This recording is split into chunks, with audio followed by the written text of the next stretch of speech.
Alrighty.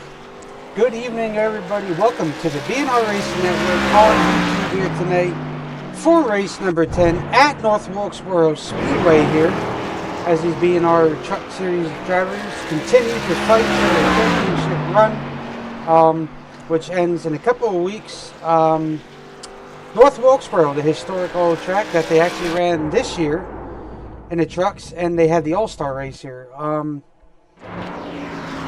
Fortunately, we were away for the week, so family emergencies that we had to take care of, and went back to we are glad to be back here. We'll go over a little bit of the information here. As you see here, we are at North Wilkesboro. It's a half mile. The current track temp is 107 degrees. The weather itself is 76 degrees Fahrenheit, 59% humidity. Clear 7-mile-per-hour wind. It's 250 laps, which gives you 258 miles. It's not 100% fuel. I keep forgetting to switch that. They do 80% fuel. They get unlimited tires, 1 quick fix, and 3 attempts at a GWC. So, feels good to be back after that week off. But you got the berries on top, P1, P2. So we're going to bring you a little short track action here. We'll see who can do what. Good tight-knit qualifying grid this evening at North Wilkesboro, Brian. Yes, good evening, Will. Nice to have you back after that week off. Yes, took a wee break there, and he had some family things to attend to, so good time away, I suppose. Chris Camary there having a spill. Yeah. But so we come back to our little short track swing here. So 17 tonight, average size field. Not too many short track fans here and all that other great stuff, but short track swings can be rough, that's for sure.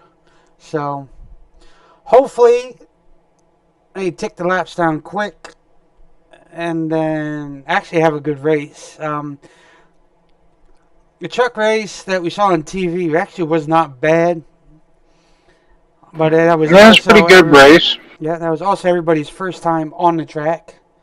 So, well, unless they did the Cars Tour, I think. The ASA or the Cars Tour. Other races, even about 6 months prior, Wheeling modifieds or even late models happen. Just like I said, 8 months, I think, before the All-Star race. 6, it was somewhere around that time. Yes. Anyway, I'm going to go over the starting grid real quick here. P1 will be Dave Barry, P2 followed by his brother Mark Barry, P3 will be Philip Bridgman, P4 will be Ernest King, P5 will be Chris Camary, P6 will be Chris Berger, P7 will be Richard Johns, P8 will be Michael Day, P9 will be JD O'Brien, P10 will be George Rincon, P11 will be Brandon Moore, P12 will be Joe Stipe, P13 will be Josh Small, P14 will be Chris Schaefer, P15 will be Robert Amaro, P16 will be Jackson Lomax, and P17 will be Eric Cordero. So, as they get ready to pace here, the great old North Wilkesboro Speedway, I was hoping by the time they came here, we would have the updated version of it, but ever so slightly we don't, but that is okay. So, got some drivers and some throwback paint schemes this evening, so that's cool to see. I like Philip Bridgman's car there too. I believe Dave Barry's is a Bud Moore kind of throwback-ish paint scheme. A lot of good. The old maybe also like a Dyguard Darrell Waltrip car, but it kind of looks like a old number 15 car if you look at it just right, I guess. But decent field. Got a few more than I expected to be here this evening, so good turnout, I would have to say, for North Wilkesboro for the, might as well say, 160 miler this evening. Yes. So I do believe the pace truck is going to pull off here. Yep. And green flag out in the air this evening, North Wilkesboro in the BNR Truck Series, barreling down into turns 1 and 2 there. See the second row just about went over the first row, just all about that braking points and then lifting. Others trying just to sort it out amongst themselves and just play catch up later on, but everything's got to get sorted out here fairly early. Hopefully no too much argy-bargy fender-bender going on, but it is a short track. That will happen. Yep. Brandon Moore, welcoming back here at the North Wilkesboro there in that 47 Klondike car. Yeah, I believe he was experiencing some technical difficulties with his computer, also in the midst of moving, so yes. Tropical depression of different waves of things going his way in his life, so as he's just having a good time hanging it kind of off the corners, gotta be on that ragged edge here, almost just gotta drive like an contact there. Joe Stipe in the 13th. Yep. Oh, but no, gonna get back on the throttle, heat up those back tires, and slideways he goes. I don't believe no caution, so he slid out. No, we do have a caution waving. I thought he slid just far enough down, but iRacing said, "Oh Nelly." So as we look here, looks like some contact right there, the 96, and then he just got back on the gas a little bit too much there. Yeah, I couldn't really tell if Joe was like trying to defend that or just how he came off at turn 2, and who is that? Lomax in the 96. He was trying to get by. He was seeking, and he was getting a nose there. So it's kind of hard to tell. It. Like I said right before that, it is a short track, so there will be contact. So. Oh yeah.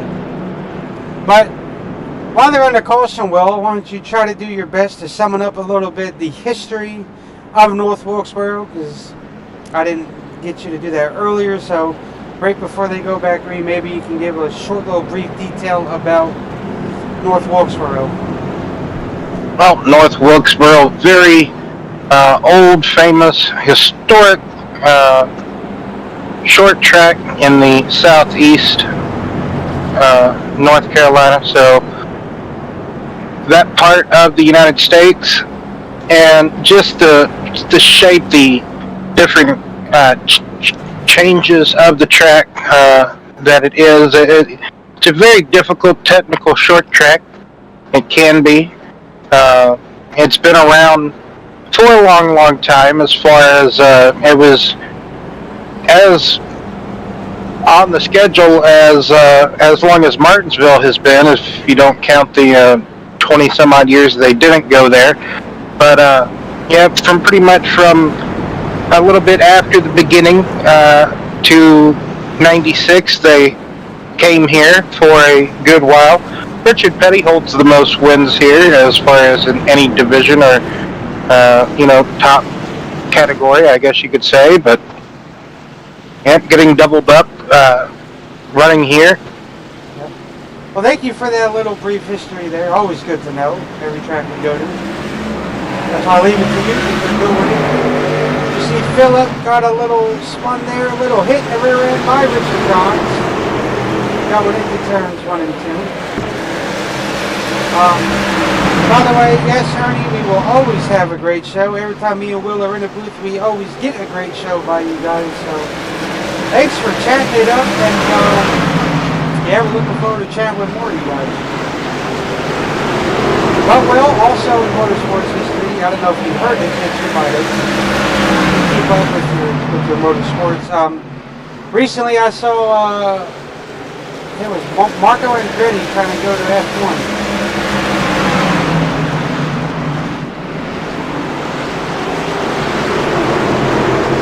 You mean Michael? Is it Michael like his dad? Like his dad is okay. So like Andretti Autosport and oh, Motors. Sideways off of turn 4. Sorry, I didn't mean to cut you off there. Oh no, you're all good.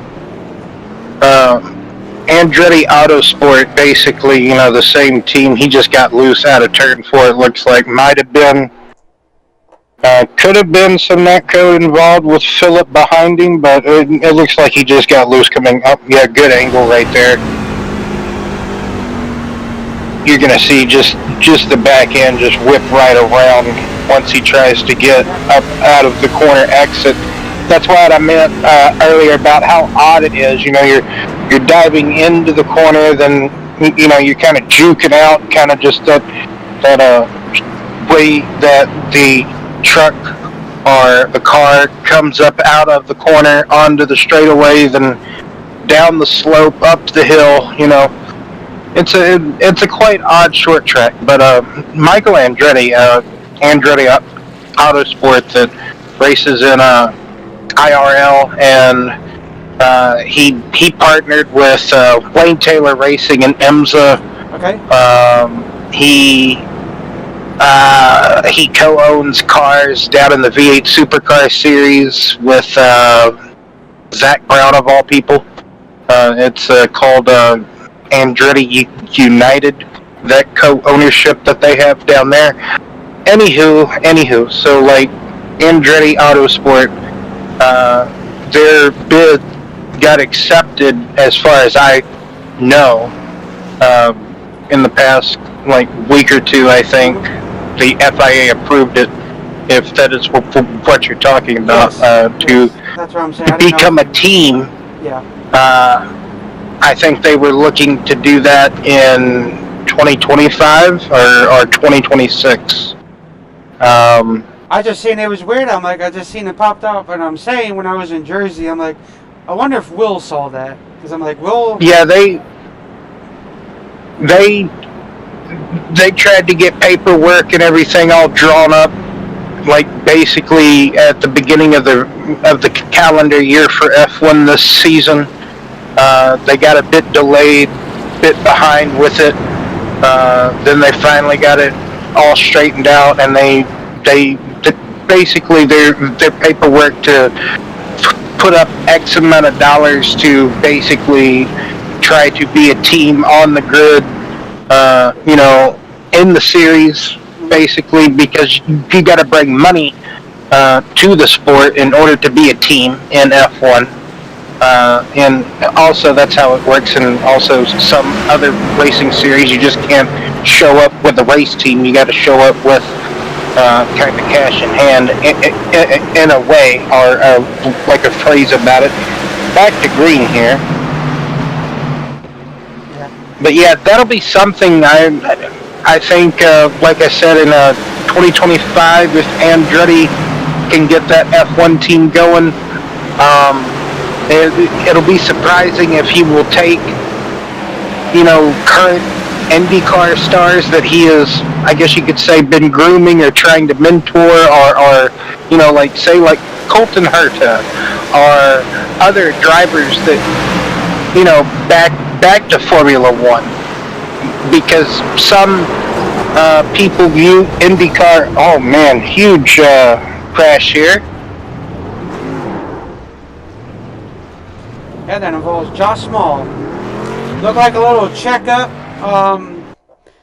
because there was a little... Something happened with Michael Day, and then down here in the corner,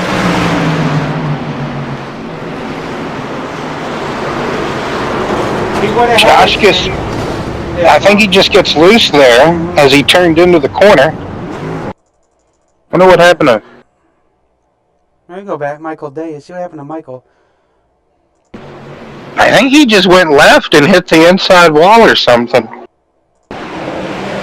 He's on the straightaway here. Oh no, he spun the tires as he's trying to straighten the wheel coming off the corner. And in a way, like you're never really straight here at this track.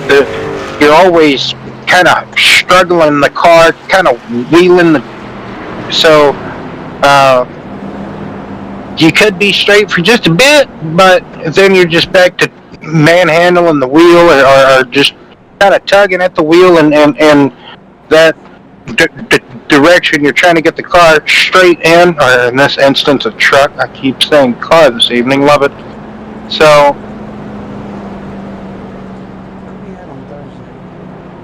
it's not even go back to F1 for just a moment. That's fine. There's another team, so there's in 2026 there'll be a total of 12 F1 teams, so that means I believe 24 cars on the grid, and that'll be like the biggest field since like I think the late 90s or like mid 90s. But yeah, like I'm all for it because like the F2 and F3 series that normally accompanies Formula One on the race weekends that they race. There's there's 30 something cars I think in the F3 series, and there's like 28 or 30 in a Formula 2, and it gets pretty chaotic in those races. But it's also just cool to see more drivers on any grid or in any racing series. So that time, like anytime you can get more teams involved in that sport, it's also like so cool, you know.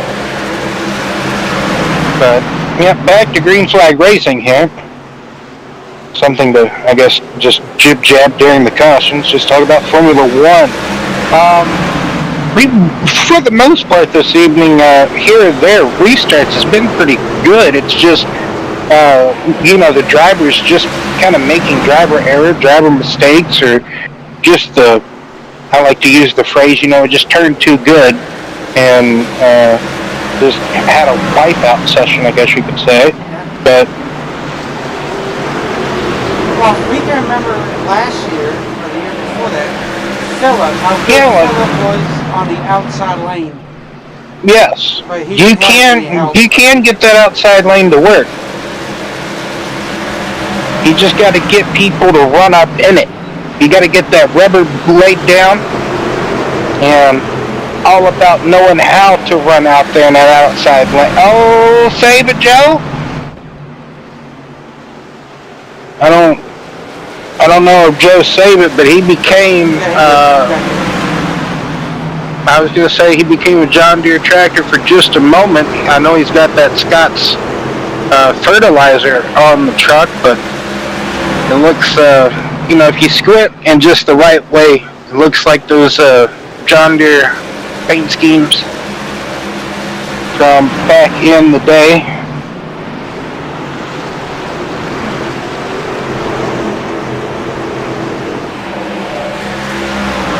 But Philip Bridgman will P5, Berger behind him. In front of him, Chris. I would say by Chris.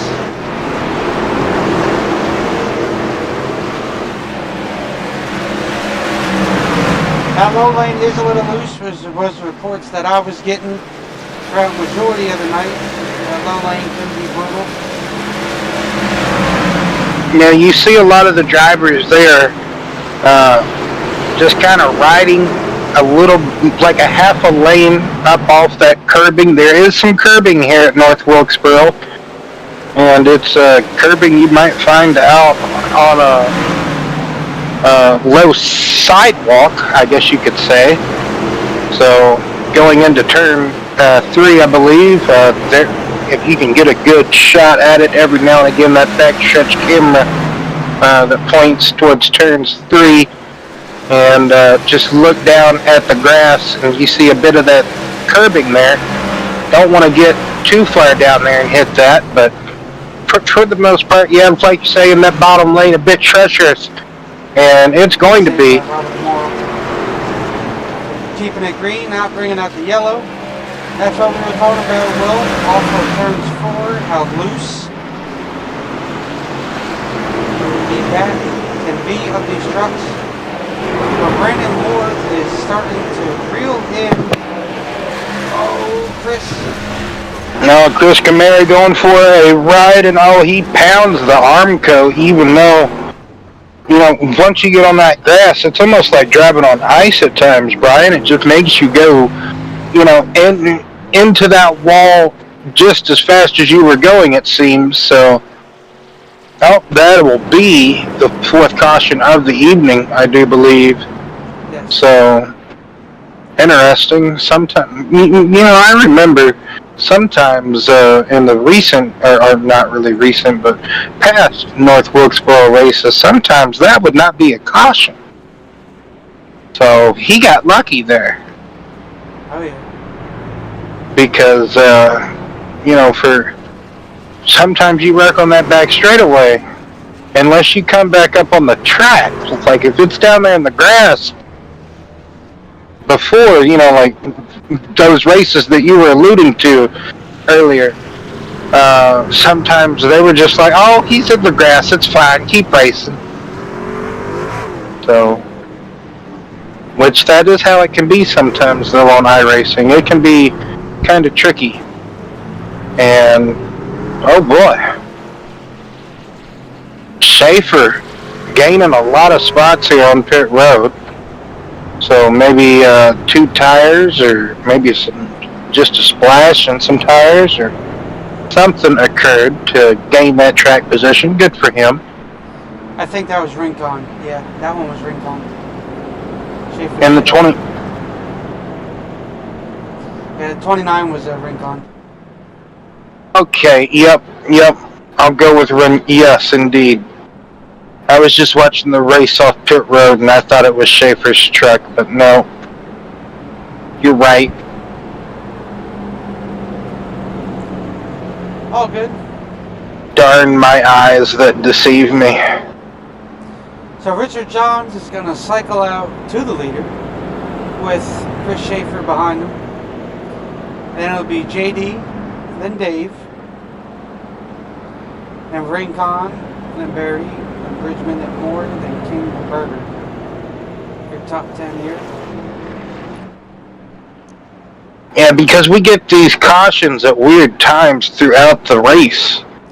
You're going to have drivers on these extremely different, pit strategies, I guess you could call them, or pit stints. Who's going to have a little bit fresher tire than the other. Like you said, the Truck Series has unlimited sets of tires, so.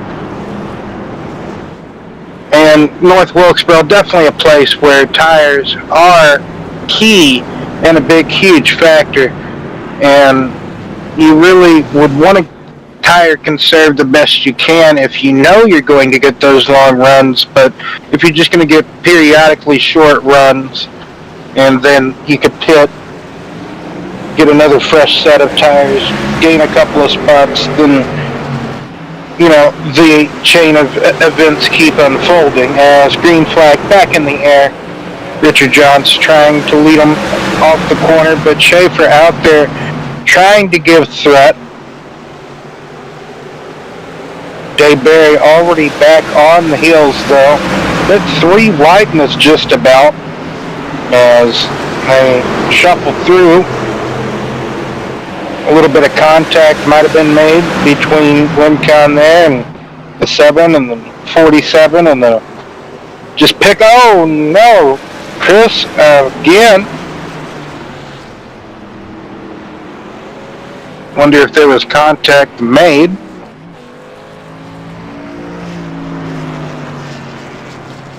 Barney the flagman's arm is getting tired so soon. I think he might have just lost it rolling through the corner. Trying to pick it back up, possibly.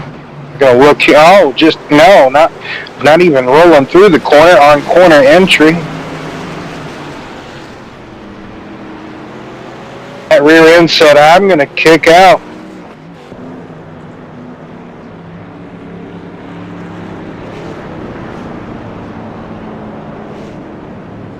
Yep.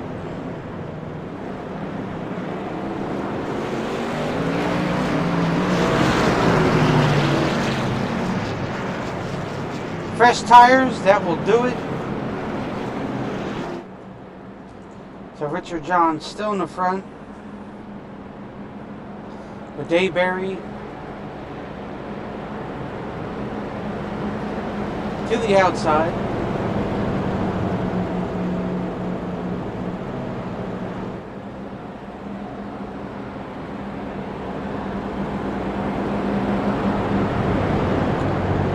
Fifth caution, 45 with 250. Fresh tires are rough here, that's for sure.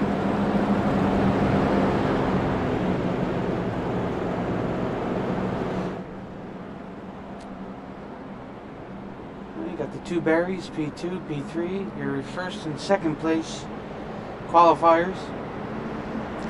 Rincon hanging out, P4, good run for him. Here's the thing, like we talked about, Brent, is if you could pit, say, Richard could have possibly pitted earlier, on the first or second caution, possibly, and got a fresh set of tires then, or maybe this is still his first set of tires, and he just kind of eventually has found his way to the lead by just cycling up to the front. And just hanging out, keeping the truck clean.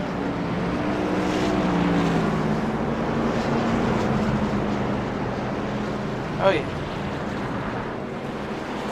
Where did Richard qualify again? P10.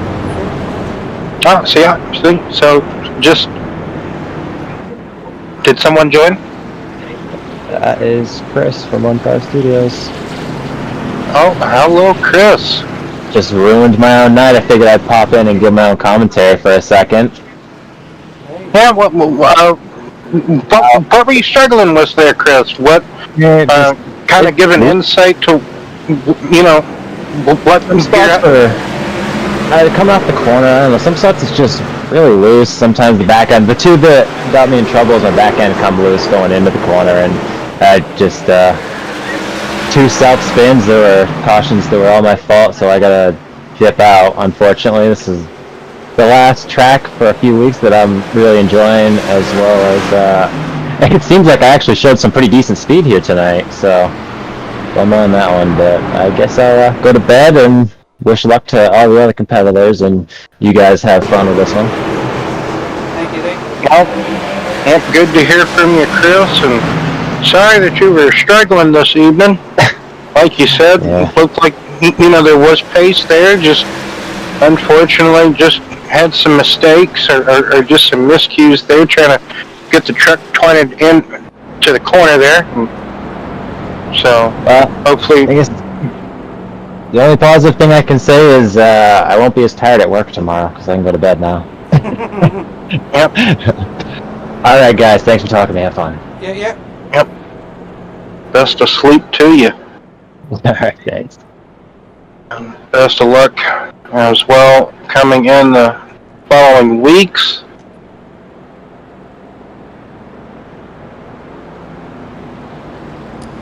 So 51 of 250. complete. George Rincon making his way a little bit.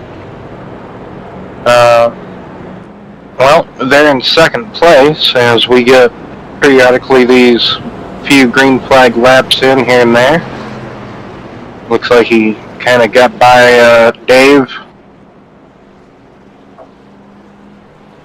Offer says it doesn't also really take much to get by someone here, kind of swooping up out of the corner on the back straightaway or out of turn 4. If you can get that run on them on the inside, if they're kind of stuck on the outside, say they restarted second on that outside lane and they're just kind of stuck up there, and that's just, they can't get in on the inside because of how you funnel up out of turn 2 off these restarts. So now that's going to be applied to Rincon. See how he will struggle with this. So you heard it from one of the drivers, what they're all kind of, in a way, they're all basically kind of struggling with the same thing. It is a fixed setup league, so it's not really open, kind of bring or run what you brung type of scenario. But you can make slight adjustments to that open setup that is, or to that fixed setup that is here this evening for all these competitors to use equally. So steering ratio, steering angle, brake bias, and that's it, right? Yes. So not too much you can adjust, but even that, just adjusting, the steering ratio or the steering rack of your steering offset is so much, just almost incomprehensible at times how much helpful that can be on a fixed setup. So back to green flag racing here, like you say, Brian. Thanks for getting me out of just my rambling days there. You're all good. Brandon Moore really challenging on the bottom lane as the 7 floats up. J.D. O'Brien trying to really diamond that corner. J.D. sporting the old Morgan McClure Kodiak film paint scheme. Yes, indeed, Will.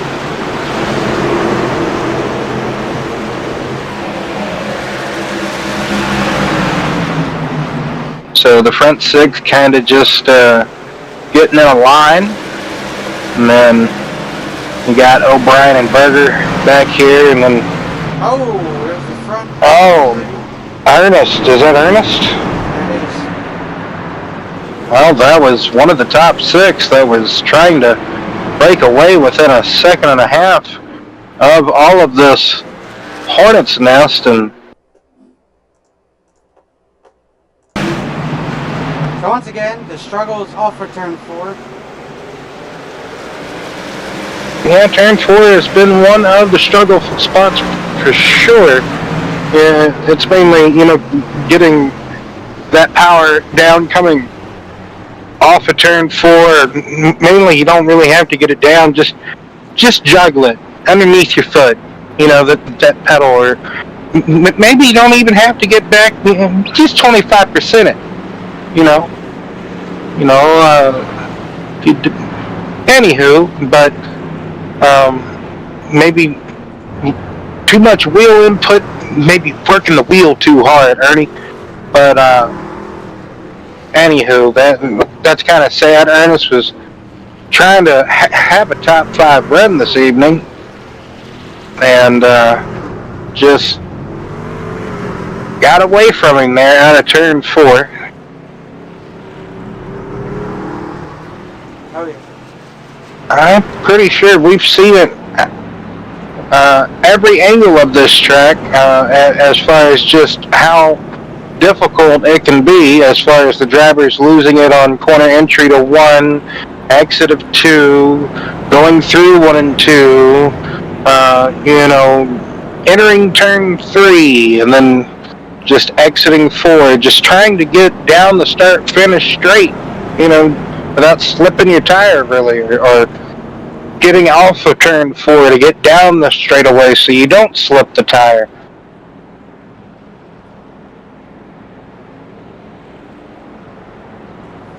This track can be difficult for some, others it is perfect. A lot of these guys sound like a short track, and others... There are so many drivers that, yes, Brian, they enjoy this track, and others, they struggle so much. And just like, going to Darlington, so many people, oh yeah, man, love going to Darlington, and then others are just like, Kyle Petty said that one year, they should fill it up and make a lake out of it,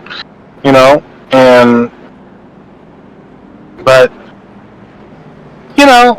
just one of those deals where some are great and some are struggles. Sometimes you just got to get through the race to get through the season. So.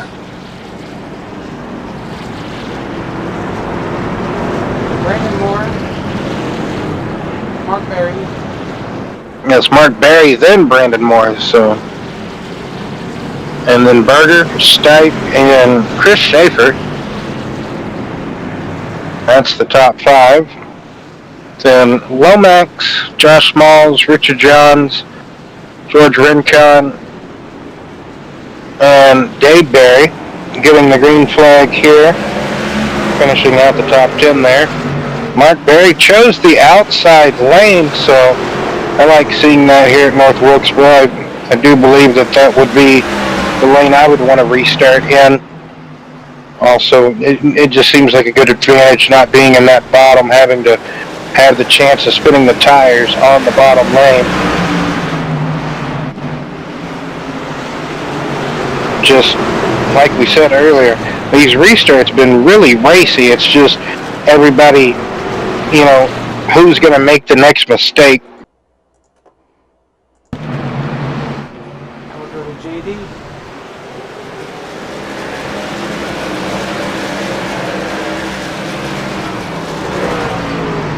Oh man, very similar what we've seen, even the past caution before with Arnie. Yes. He had a very bad entry into 3, tried to make up a lot of ground going through 4, and just couldn't make up what he lost because getting back onto the throttle or just trying to get that drive off the corner. That's probably going to ruin that evening for JD. He does have one quick repair, but that's going to set him back a little bit, at least a little bit, Yeah, it's going to move him to the back, but collect yourself and... And if he could just get into a rhythm, that's what this track is all about, rhythm. It's a short track, so, if anybody is a Johnny Cash song, get rhythm. So, that's what you need to do.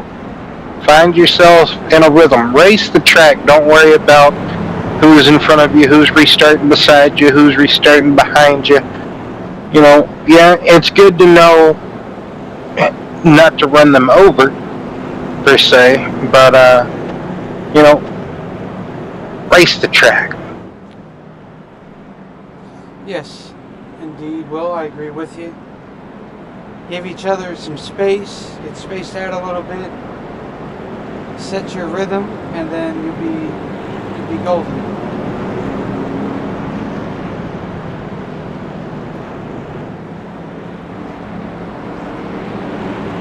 Mark Berry, Joe Stipe, Lomax, Berger, Johns, Berry, Schaefer, Small, Rincon, Quarter is your top 10.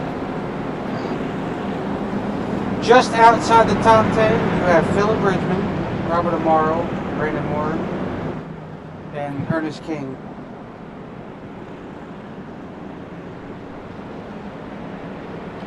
You can kind of see how difficult it can be to try to regain that track position kind of that you lose by pitting from the front and then get kind of swallowed up back here in the back, further in the field. It can be very difficult to make it up.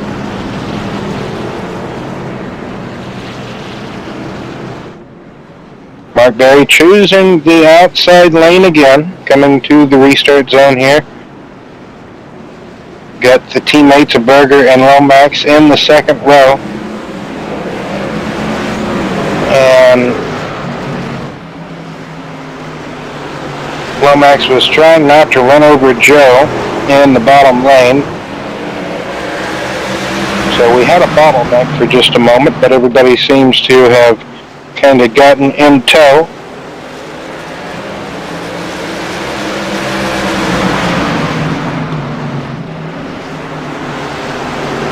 Everybody's trying to figure out who wants to be first to get by Joe. Berger and Dave Berry battling for that fight at the moment. As back here,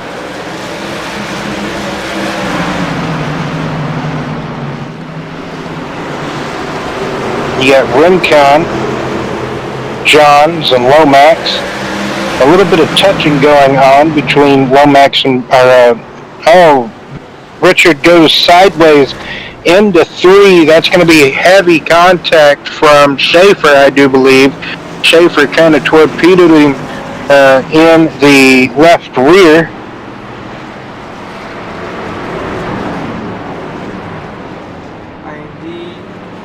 Yes, that's So what happens. It looked like he had a lock up there because the guy in front of him getting swirly and the next one.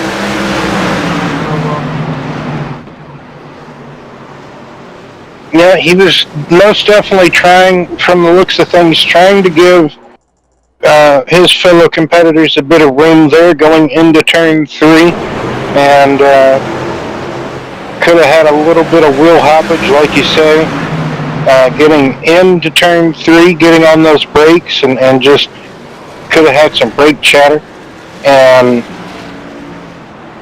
make the rear end come around on him.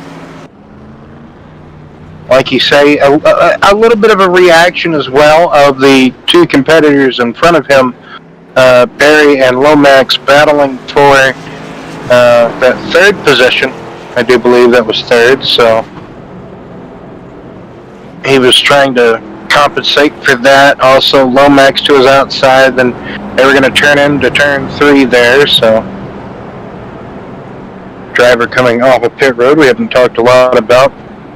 Cordair there in the 79, so looks like a little bit of repair damage work or just getting another set of tires here. Goodyear Eagles put on these trucks this evening, so today working the 9th caution of the evening.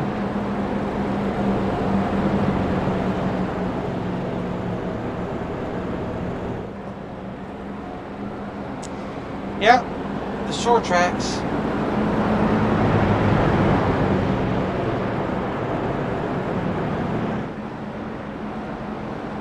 Can be run different brake points, lift points, all at once.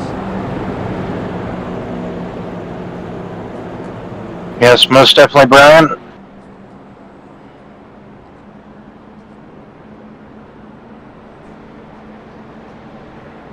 For the most part, though, like I said earlier, you know, it just really seems like a lot of just self-inflicting or just self-spins.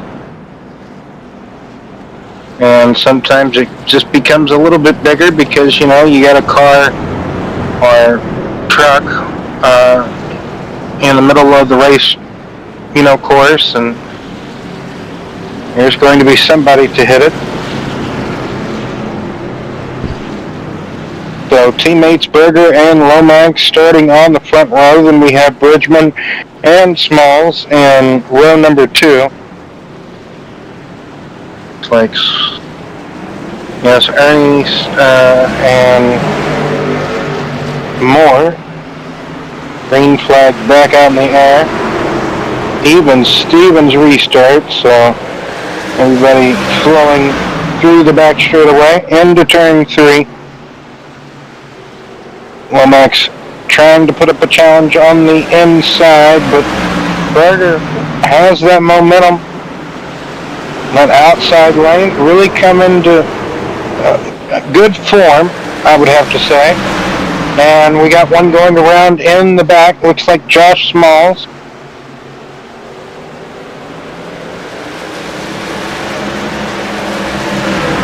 And green flag still in the air. Yeah, I kind of hesitated, waited to see what the flagman was going to, if he was going to be waving like a lunatic or not, so had to wait on Barney there. Kind of feel for Josh, that earlier in the race, similar incident and caution, and now he has trouble very similar and no caution, so Philip really using all the length of the track he can going into turn 3. I'm pretty sure he was on the wall going into turn 3. So sometimes, hey, you know, if it helps, it helps.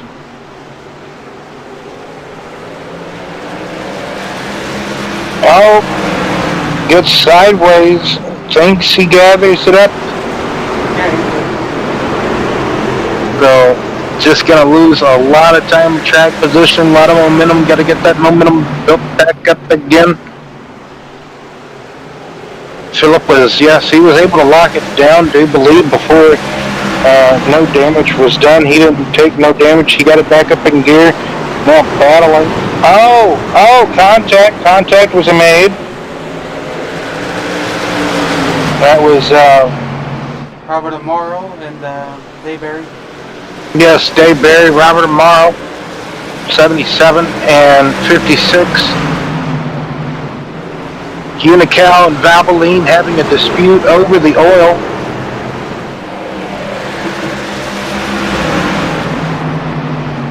So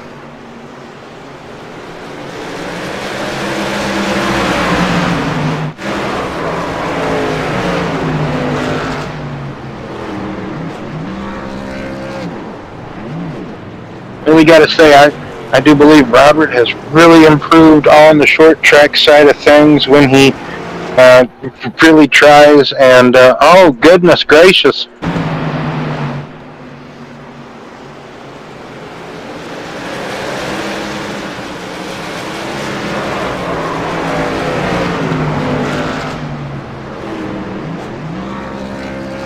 Looks like Philip getting back. We kind of know these tires are a bit crazy as far as, you know, heat temperature and whatnot goes. You know, he did go for that weird slide, so he could have some, you know, he locked it up. He was able not to hit the wall, so could have a flat spot on one of those 4 tires, maybe a couple, and just coming off the corner there, getting back onto the straightaway, just looked like he got a bit loose. Don't know if Richard helped him or not. I don't think he did he? No. A little bump in the corner. Oh, okay. Yeah, that's what I thought. It was after. But sometimes you know, you can't really help that when a guy is kind of already sideways and you just kind of finish him off. I mean, you know, you can say sorry, but you know, you were sideways in front of me when I got there. Sorry. It doesn't really help the situation that the other guys is facing, but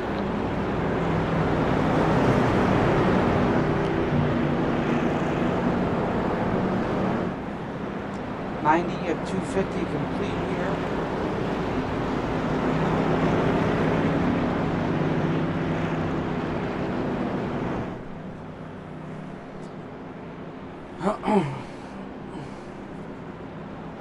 Almost to halfway.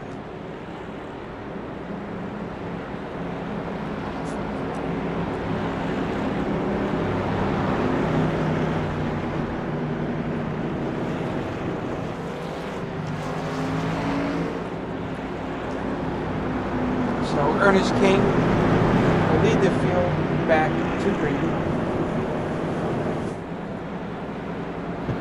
When they decide to come green.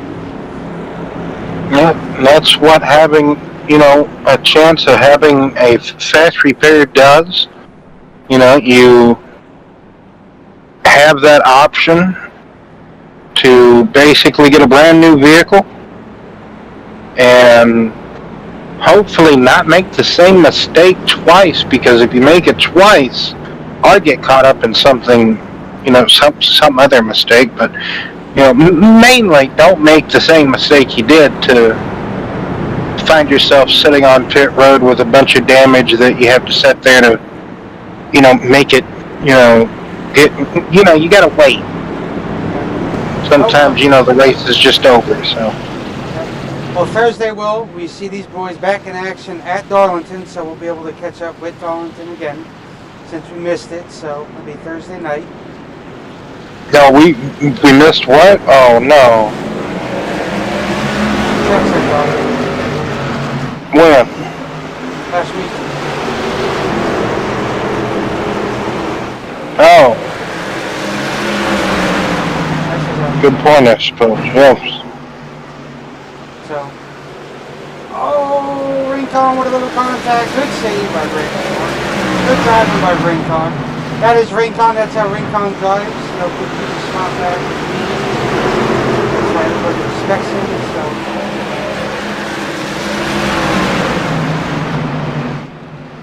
Well, just a bit more ground that those drivers are going to have to make up, because Lomax, I believe, was behind them when they had that bottleneck going on. So Mark Berry now back into the lead. So Ernest couldn't keep the lead long. Dave Berry looking for a way by now.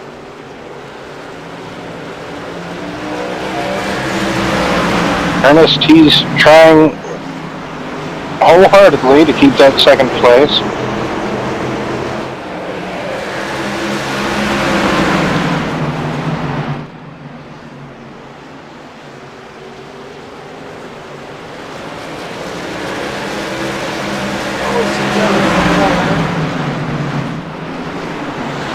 Trying to get Berger on the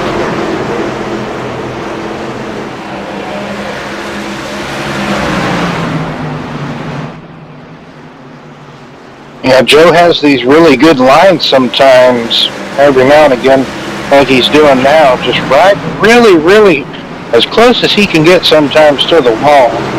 Sometimes bouncing off of it, but hey, he's using every bit of the track he can get, and that's, overdrive the entry but back it up on exit. It is possible, it can be done, it's very difficult to do.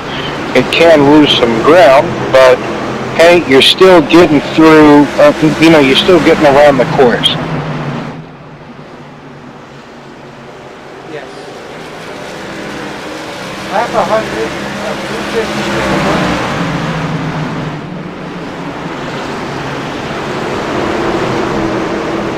Has a lot to do with just not really being able to get the truck to turn how he wants to into the corner, mainly.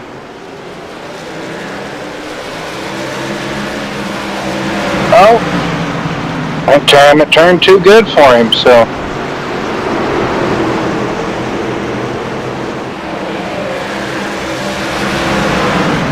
Chris Schaefer now diving to the inside, kind of switching up on Phillip. Phillip was trying to be in a battle with Joe here, and then Joe kind of checked him up a little bit, and that let Schaefer have the momentum to get by Phillip. Now Schaefer's trying to find a way by if you squint, you see John Deere tractor instead of Stats fertilizer, so good battle here between Schaefer and Strike. And just in front of them, you had Berger and Johns going at it. So, good little battle groups all throughout the field here at Wilkesboro. Like I said, once they got going and kind of tattered out, or just kind of, in their pace, I guess you could say. Yes. Now that these boys got spread out, now they're able to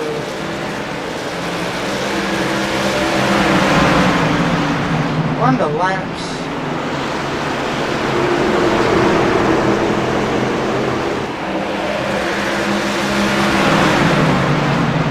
Must be really good at short tracks.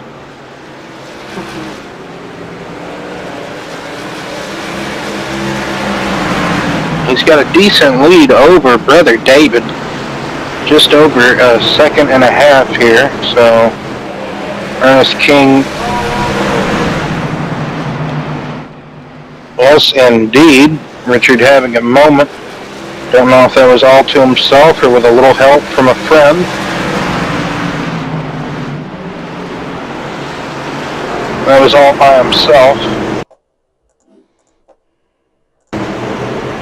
Just that slump coming out of turn 2 and trying to keep the turn in the car or the racecraft, and just overdrove the exit.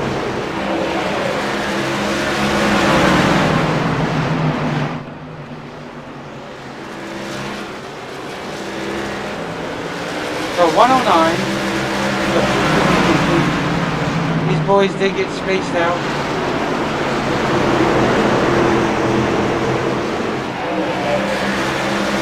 Like, they're somewhat spaced out, and then King and Berger there, 3rd and 4th. They're having a good battle there for it. Berger got by Ernie. Then it's almost 3 wide there. Ernie, Phillip, and Schaefer. Schaefer and Phillip still hounding each other. So, now you got Lomax trying to get by Stipe. Lomax and Moore trying to work their way up through the field after having a bit of that moment.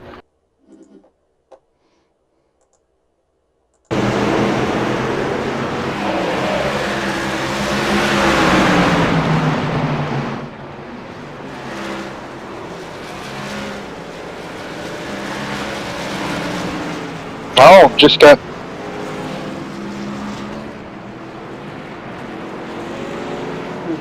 replay here.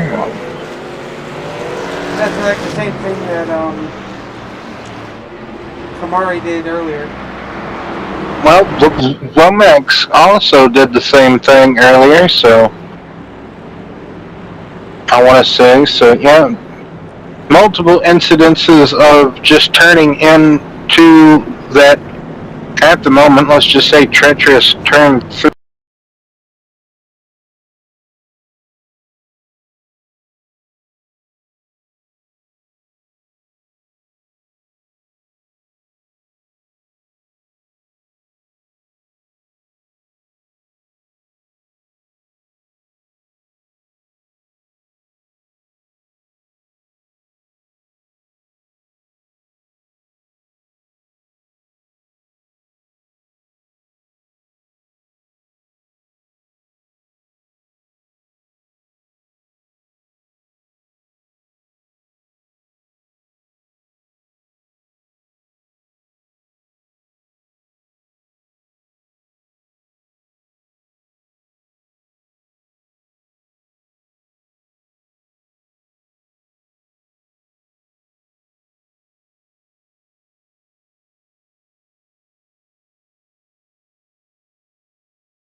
There we go. I lost sound for a minute. And now I'm back. That was weird.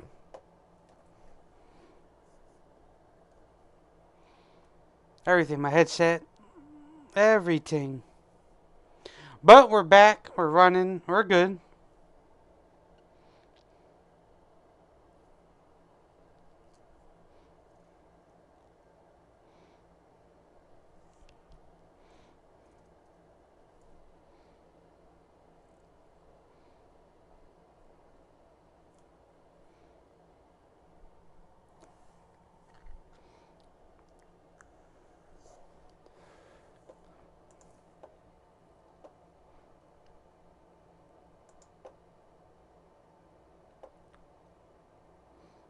beta. What's this?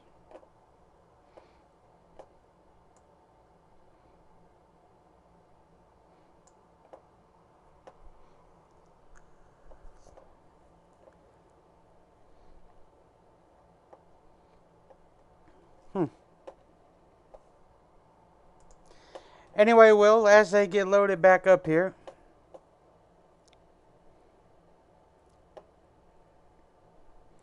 Burger, Barry,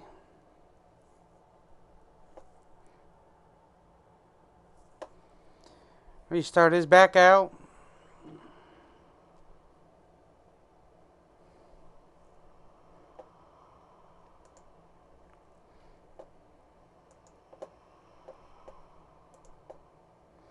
I don't even hear you.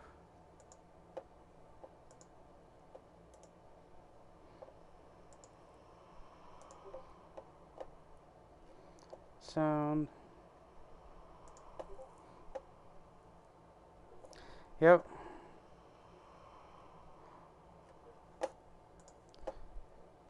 Try coming back in.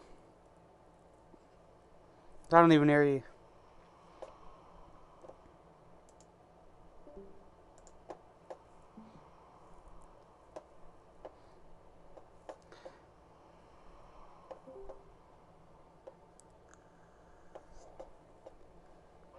There we go. Yes, we're all good. Another caution is out here. Cordair and Ernest King.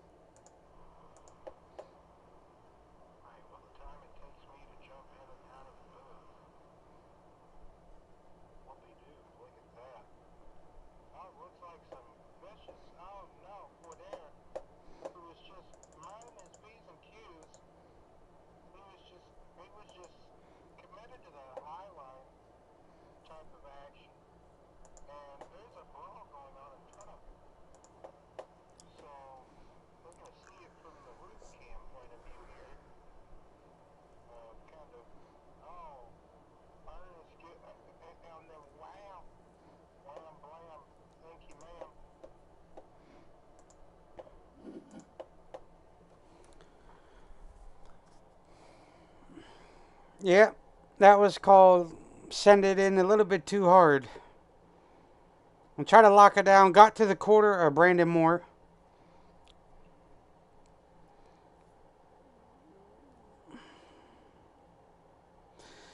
So that'll put Josh Small on the lead lap.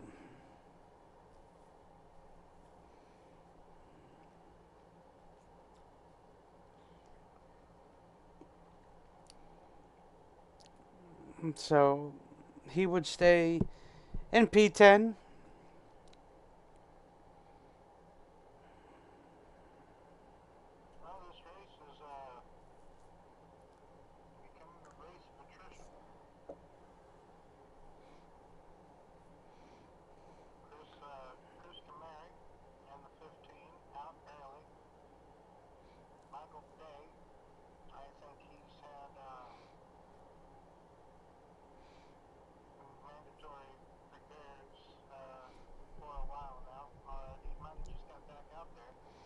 Yes.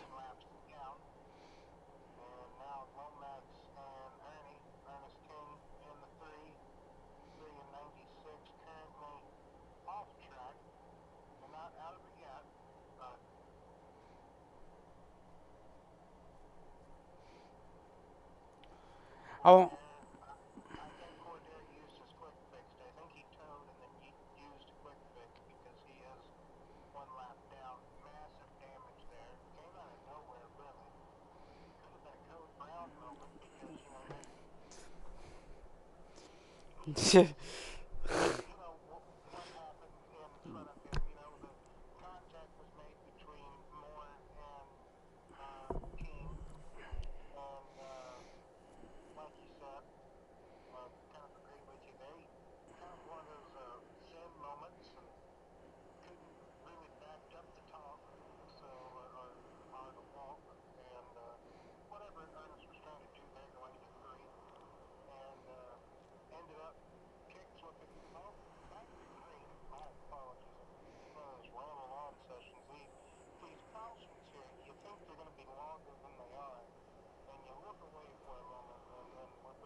There you go. I was waiting for it.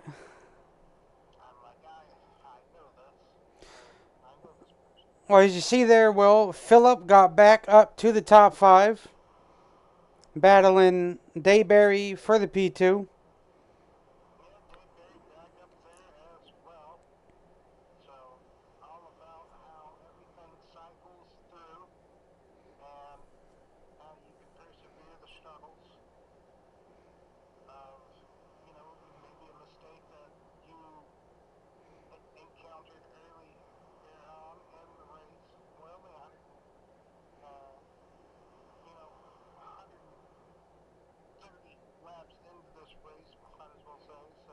Mm-hmm.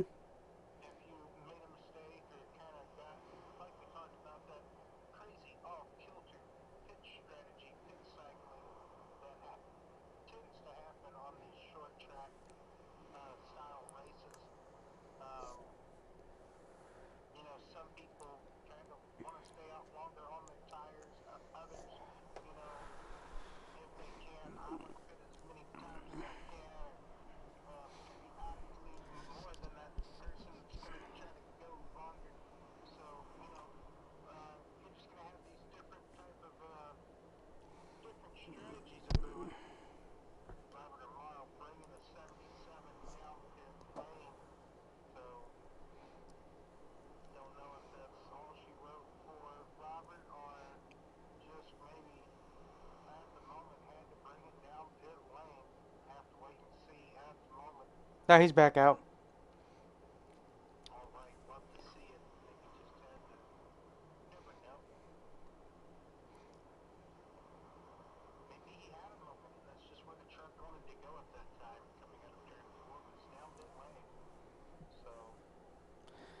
That is a very good possibility.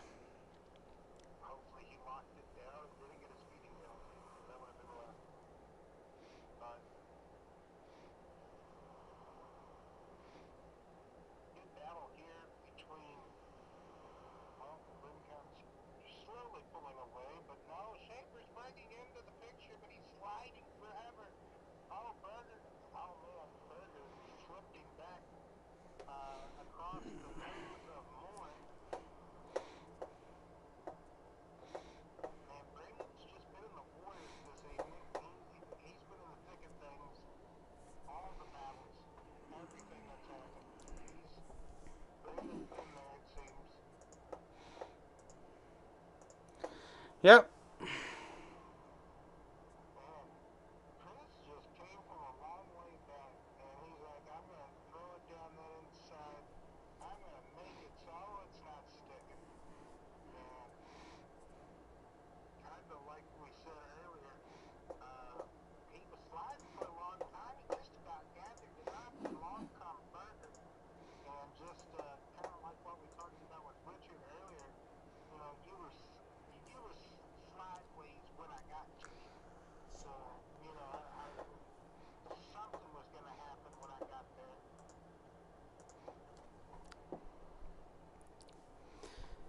So Phillip stays out.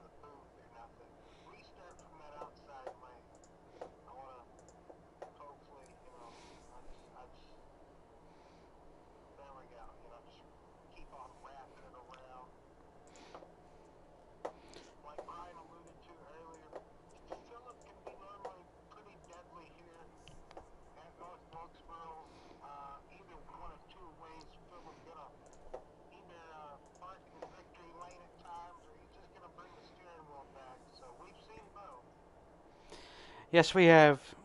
And if Phillip can get the jump on the outside, he'll be golden.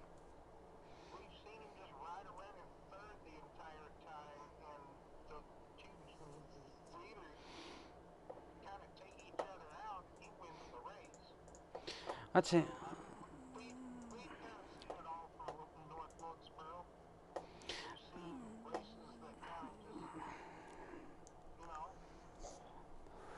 Hey, let me see if we can give him a quick chit chat real quick.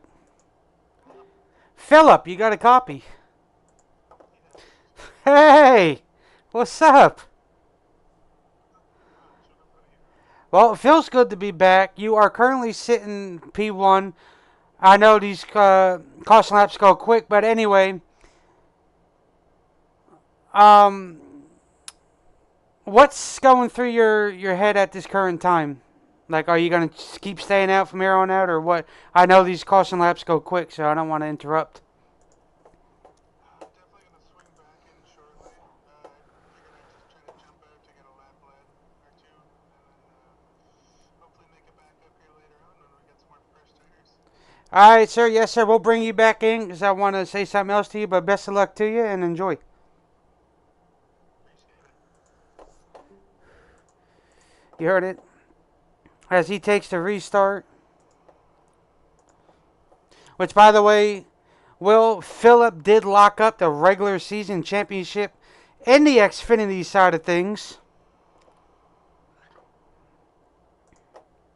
So, that's awesome to have that.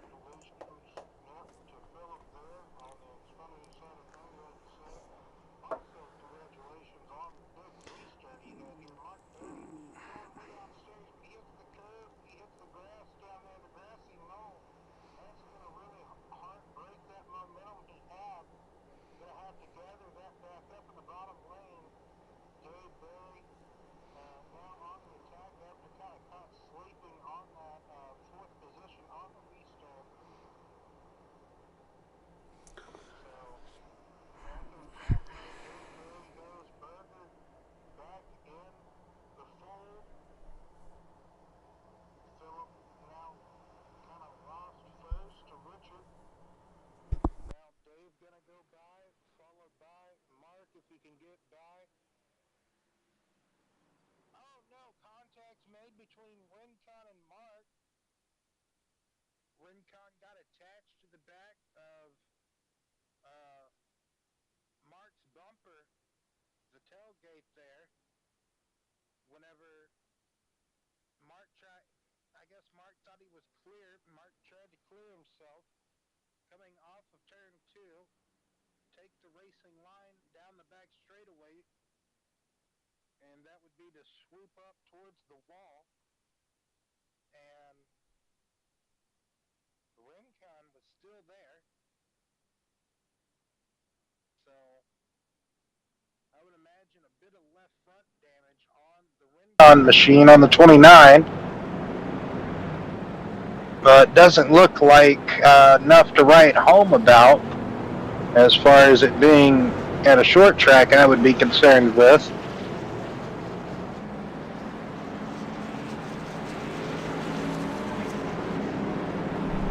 Oh, yeah.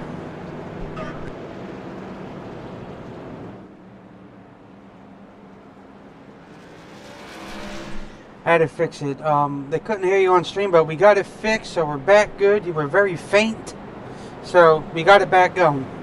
So now you are loud and clear and crisp. Well, don't know how long that has been, so that's saddening. Somebody bought it to me. No, it was just when we had that little malfunction a little bit ago.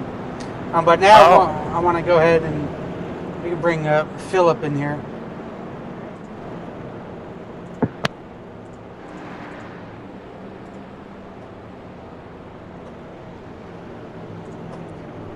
Bridgman, you got a copy?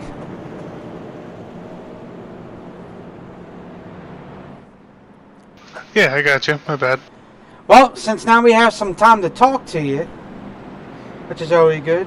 We haven't talked to too many people, but we were waiting. So, anyway, sir, how does that truck handle, and what's going to be your strategy from here on out, at least to the end? We did see, I don't know if you did pit at all, like you mentioned, but what's... Yeah, I did definitely squeezed in there. Okay. I think it's handling pretty great overall. Like, it's pretty fast on that high side. The run we're getting is just thrilling, I guess. But the way people are dive bombing it in the corners is like they're making some serious progress with that too. So like it's I feel like it's going to come down to quite the battle near the end. Yes, sir. And also, I would like to say congratulations, since unfortunately I was out of town. But I'd like to congratulate you again on your Xfinity side, unlocking up the regular season champion. Hopefully you can get that going over here. That would be freaking amazing. So, yeah. Yeah, definitely. I appreciate that. It's awesome. Yes, sir. Well, I'm going to get you back up there. Best of luck to you here tonight, and we hope you can bring her back home in the top 3. Hell yeah.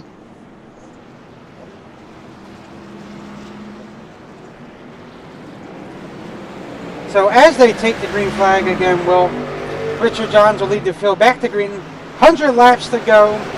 I know what we haven't done a little bit. We can do our little cutaway if you would like. So it gives you a little time to get something to drink and do whatever you got to do. And we'll give these fans a little up-close action here of our crank it up portion of the night. How's that sound? No, it would sound intriguing if, we knew we could keep it green, so don't know that yet, so just have to wait and see for a couple of more laps, hopefully. That's the problem with short tracks. Thank God we didn't. Man, Brandon back. Dang. Oh, Joe. Wow. Robert Amaro came to a complete stop, and he was able to avoid it, so looks like he might get the wave around, it looks like, if he was totally able to avoid everything there. No, it said that he got into it, so unfortunately, he will not. Wow, okay.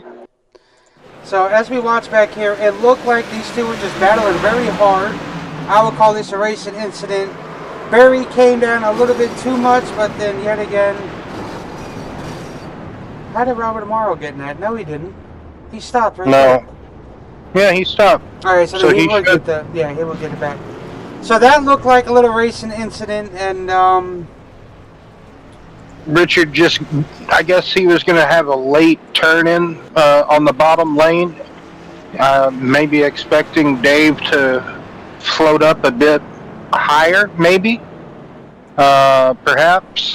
Just kind of have to agree with what you said. Racing deal, going into turn 1, hard racing, 100 laps to go.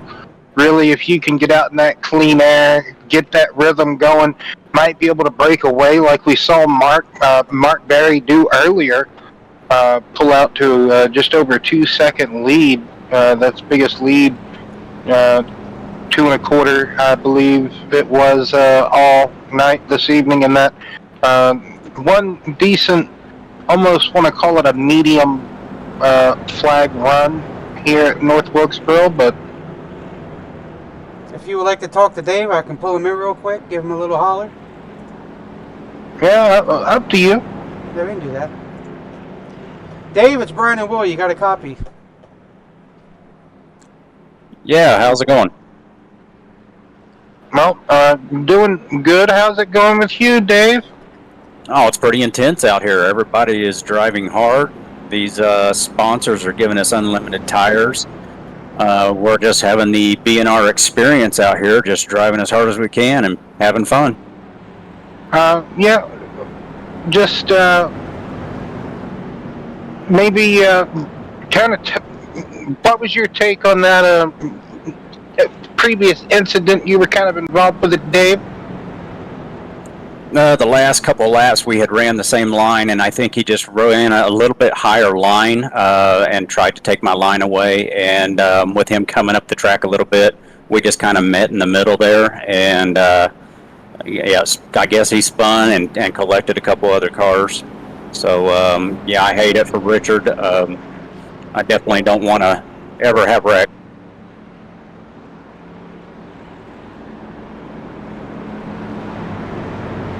Well, looks like we're going back green, so best of luck to you the rest of the evening. We'll get you back down there. All right, thanks a lot, guys. No problem. All right, well, as they come back, we'll see if they can get quite a few more laps in, then we'll try to do our little segment here, but I don't think it's going to happen, but hopefully, fingers crossed, they can get it done. Well, a bit of the spin of the roomy tires by Chris Schaefer down in the bottom. That 23 machine. But also Dave had a bit of a difficult restart in that outside lane as well. So both lanes had a bit of a chug-a-lug to get going. Mark Barry now creeping back into the window. Rolling that high side. Trying to get back up to the front. As the battle rages on further back in the field. Rincon trying to come back up through the field. You got Brandon Moore, who, like we said earlier, been unfortunately just wrong place, wrong time with just about a lot of the things this evening. It seems like he's been in most, if not all, of the incidences, just about. Just wrong place, wrong time. Yeah, which none of it was none of his doing. So that protects him. So, but it's Brandon's first time back in over a season and a half. So it's always good to see him out here. So always good to have him aboard. Yeah, back in the Truck Series in the BNR, he normally runs Xfinity and Cup, but like we said, moved back, moved, relocated, so kind of been away from iRacing. So being able to run, in the Truck Series, get another night that you probably wouldn't have been able to normally to race. Get back equated or acquitted with iRacing. Looking under 16th caution, and oh man, Richard Johns just getting it loose coming out of turn 4 on that bottom lane, just trying to, like you said, that bottom lane very treacherous.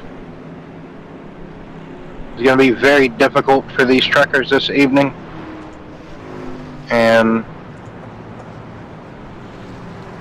combination of spinning the tire and just trying to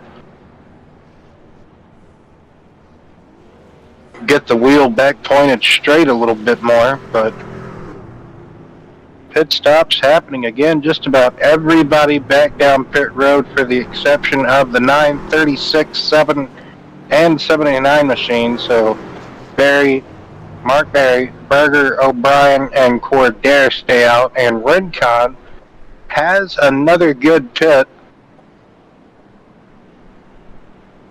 So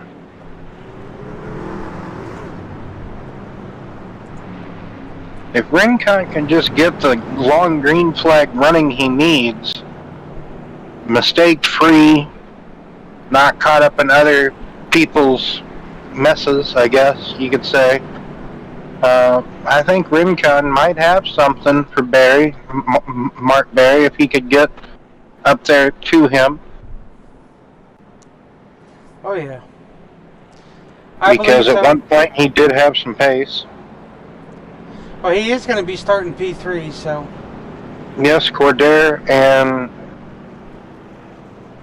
pitted, so.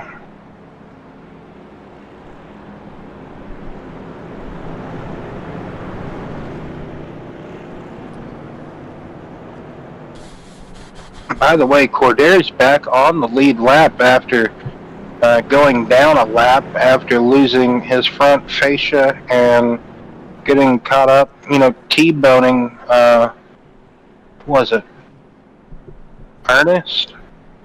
I think it was Ernie. So,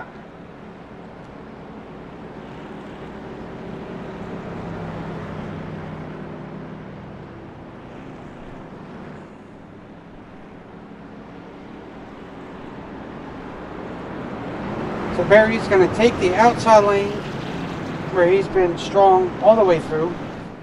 Both of the Barrys. yeah, That's what Mark was choosing earlier when he was restarting as the race leader, so So unfortunately for Richard, that would be his second caution, so he is officially out of the race. Very unfortunate for him. I hate that for him, but anyway, as we head back green here. excellent restart, whole shot by Mark Berry, getting able to turn it in and drive through 1 and 2. Dave looking to chug a lug on the outside of Berger.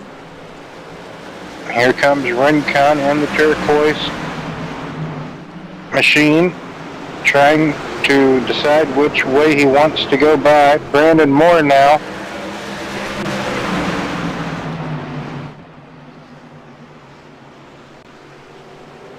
So Berger having a bit of trouble trying to pedal it on the bottom.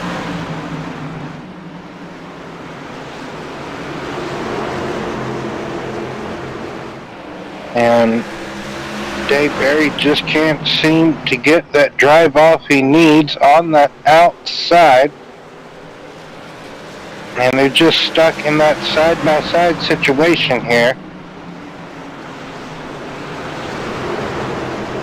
A little bit of contact being made by Rincon and Moore.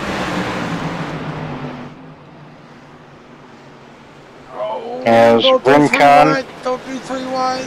Oh, well Yep. done. Good hard racing here in the final 100 laps.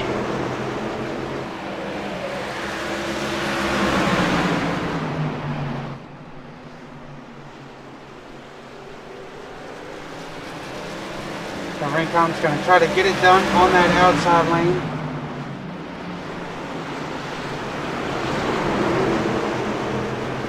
Good dime in the corner by Rincon, following it through on the outside lane. Schaefer trying to drive it in a little bit deeper on that outside lane with Rincon, so got to be careful not to drive through Rincon. Berger still struggling on that bottom lane.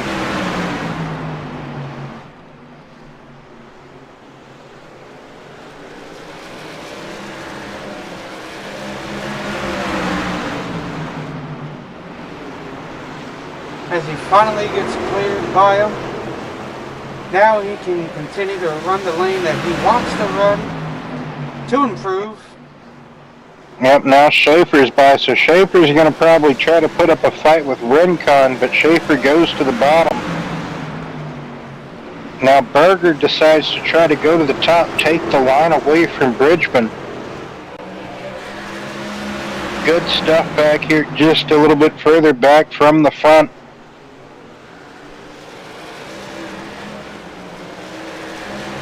Not really missing much at the front. Both the Berries leading this race 1-2.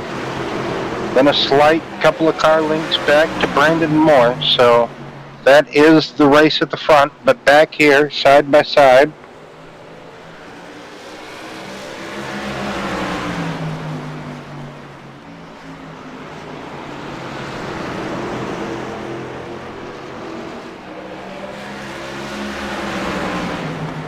So Brandon Moore Wills got these two Berry brothers in his sights. The question is, these three can just set sail and go the way that they want, while everybody else behind them are jockeying for position. yes, everybody should be good to go on fuel. But never know if another caution was to spur the moment happen. Everybody for sure would seem to want to take another set of tires. Oh yeah. But anyway, while they have the run well, we are going to go to ours. I don't even know this track has it. No, it doesn't. Never mind. So we won't do it. No, we won't. I forgot this track don't have it. So anyway, we'll just stick here with all the action. So. I mean, you could like periodically switch the onboards, can't you? Yeah. Well, that's one way of doing it. Periodically switching the onboards. Alright, we can do that. Like every few seconds, just switch to a different truck. That is true. You can also go like this, so there you go. Yeah, that's what I mean. Alright.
So, as we come back to the action here,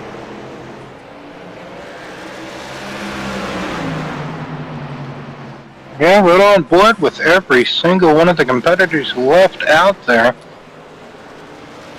Got to hear everybody, just letting it roll pretty much through the center of the corner, trying to pick it back up gradually, coming on to the straightaways.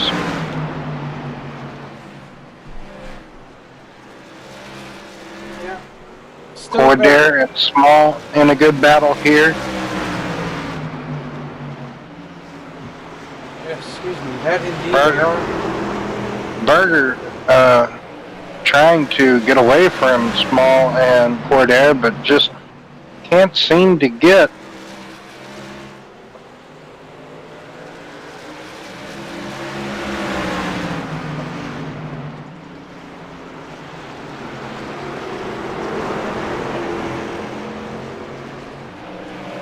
but the top three are still very tightly together. No separation between those three. Still Mark, Barry, and Dave Barry. Barry Brothers 1-2. Kind of how they started. And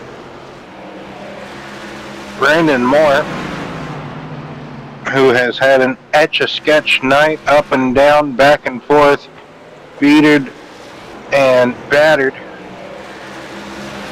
in third position. So if he gets a stand-up podium finish here this evening, 50 laps remaining, my goodness, that'd be one heck of a drive, because in a good portion of the replays we have seen this evening, he's been in some dandies, but applying some pressure to the back of Dave Barry, really like one of those ankle biter puppy dogs.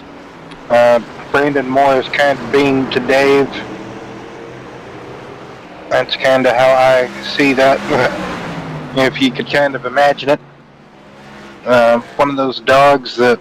Chihuahuas? It's, yeah, Chihuahua, I guess we could say. Maybe like a dachshund. There you go. You know, any small dog that... Never mind. All those jokes I was going to say. Now, I shouldn't say, so we'll just leave it at that. But, yeah, it's a small dog, like a piranha. That's not a dog, that's a fish, you would say, but, yes. Like a poodle that got abused. Now it just pounces on everybody. And Brandon Moore pounced and did a decent slide job coming out of turn 4 to slide up in front of the 56. And now trying to chase down Brother Mark. Here, Brother Mark. Got a Klondike buyer for you. And Mark kind of struggling with drive off of turn number 4 there. See the truck of the number 9 get a bit squiggly. So Mark having a bit of loose off conditions. That's what he's struggling with, it looks like. Just off of turn 4. He seems to be alright at turn 2. But alright ain't gonna cut it, because that seems to be Brandon Moore's bread and butter, is drive off. Mark's really killing him in corner entry, but it's just getting that drive off the corner. Mark's not getting that at the moment, so good possibility just riding behind the brothers Barry for a good period of time in the Klondike bar machine. Well, that's not going to do those tires any good. Like I was about to say, maybe he can serve those tires a bit, but when you go for a half-decent slide like that, that's going to really upset those tires, get them mad at you, heat them up a bit over temperature than what you want them to be. So that truck's going to be a bit ill-handling. Now trying to get around J.D. O'Brien in the 7 machine here. Trying to figure out where he's going to go. Mark trying to use him as a pick. Brandon Moore doesn't want to have any of it whatsoever. And they get around him. No other words to describe that, but they get around him. Even Dave Barry looks to get around him as well. So disposed of the 7. Take that Klondike or that Kodak film and get it developed, I guess, is what Brandon Moore said. Now Brandon Moore, I thought he had a run to the outside, but he found some wall, outside retaining wall, but with getting out there in the outside lane, going to have that built up momentum, now has that lane. Mark going to maybe let him go here, cross him up, maybe if he can get a run back at him. are good possibility now that Mark has used up all his stuff. We've seen Mark struggle now off a corner exit for a good handful of laps. Dave Barry now challenging brother Mark. So Barry's second and third here. Dave gets into second as Brandon now looks to pull away.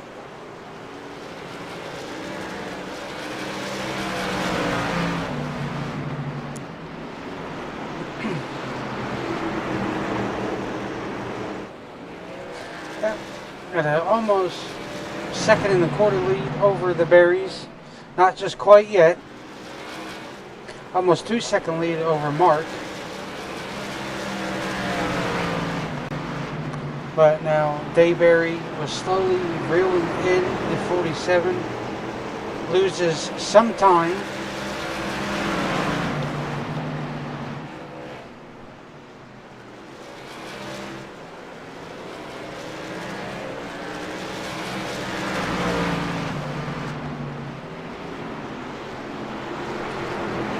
Well, we know how good historically Brandon Moore can be, at a short track.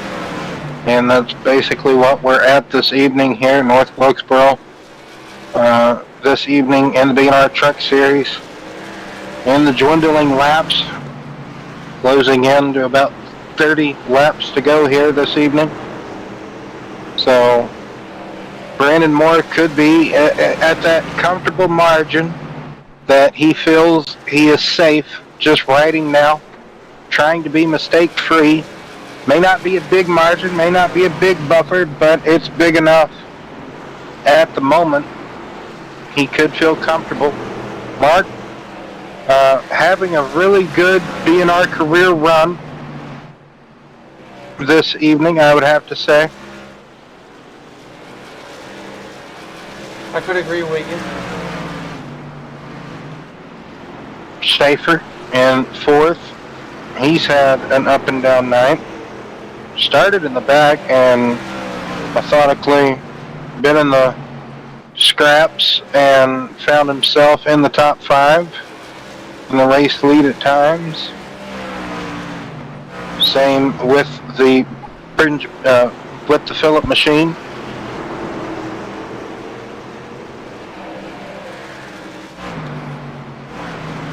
So, closing in on 25 to go. I think if you would have told me that Brandon Moore was going to be leading after we saw him in a few of the scraps and wrecks that he was a part of, you would have thought, oh, well, he's done for the evening, or he's already used that fast repair, or something happened. But Robert Amaro having a problem now. He just got put a lap down, so could have got sideways and then gathered it back up, but lost the time, so.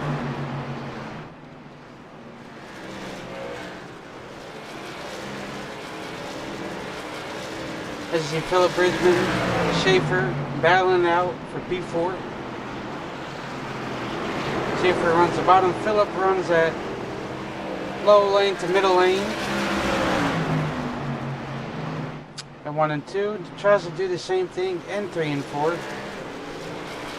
But he gets that pole from Philip. Good save.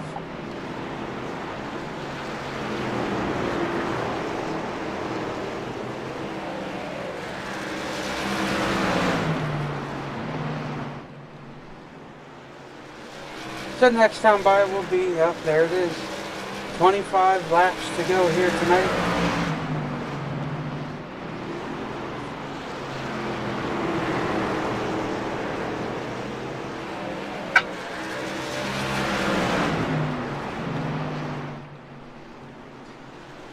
Can Brandon Moore secure it, or will lap down traffic play a key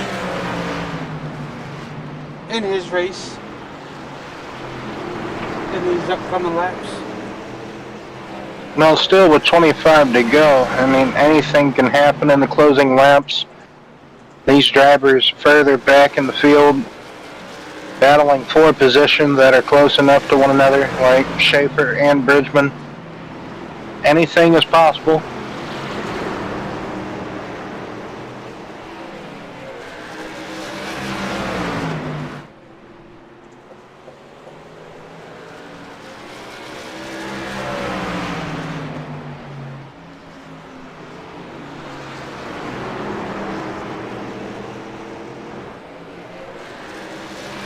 Philip just trying to find a way by, just can't. As we now go back looking at the race leader.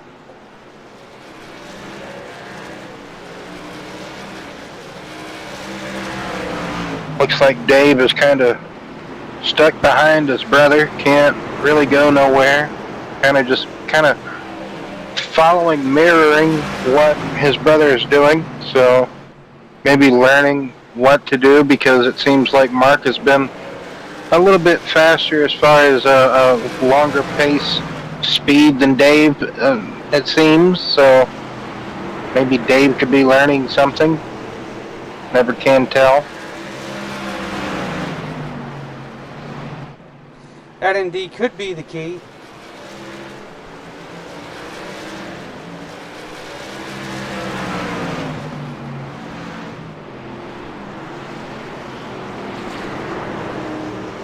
Eight trucks remaining on the lead lap. Cordair,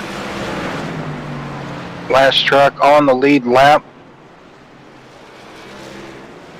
He's got a bit of a buffer in that danger zone, being, close enough to the race leader that he in total threat. So he's got a few more seconds to lose before he gets there. Joe Stipe having his hands full in that 13 machine.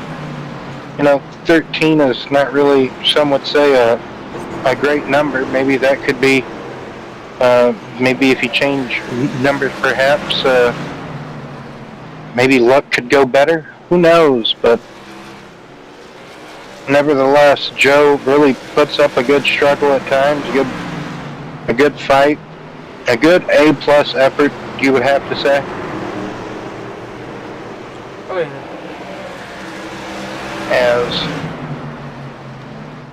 you have Bridgman and Schaefer still battling for this position and working this traffic at the same time. As now Mark has built a lead over Dave, driven away from Dave here a little bit, so, but that gap ever so constantly grown over second place between Brandon Moore and Mark Berry.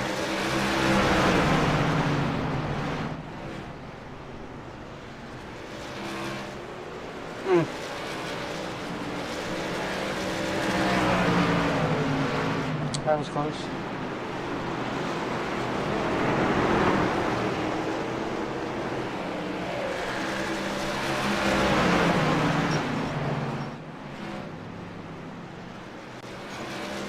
Yeah, just a little bit.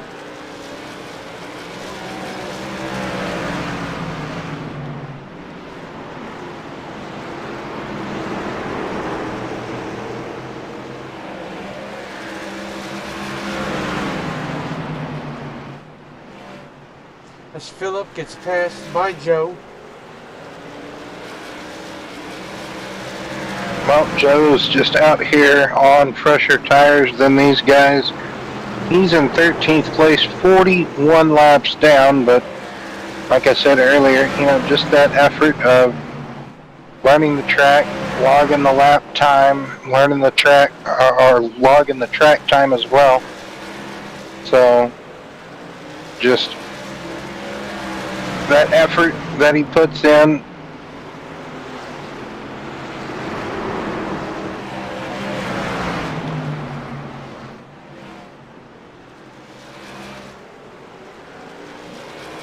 To Philip ever so slightly reeling back in the 23 of Schaefer. That's when the PC here can update. Huh. Just realized that. Anyway, 8 to go. Can Phillip get by that 23?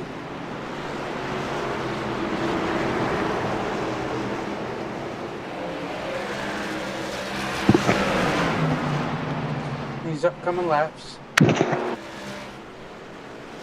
Yes, only 7 laps remaining, 6 at the line. So, right now, both drivers comfortably in the top 5. That's where they would finish, 4th and 5th, respectfully, if this race was to end on this lap. But we still have a few more to go here, so...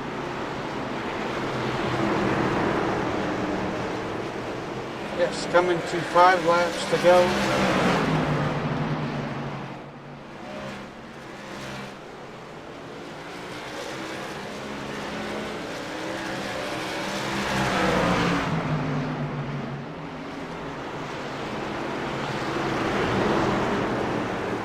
There you go, Phil. Bridgman now going around the outside.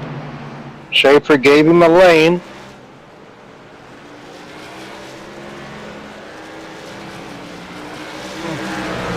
Both drivers struggling with that drive off of turn 4.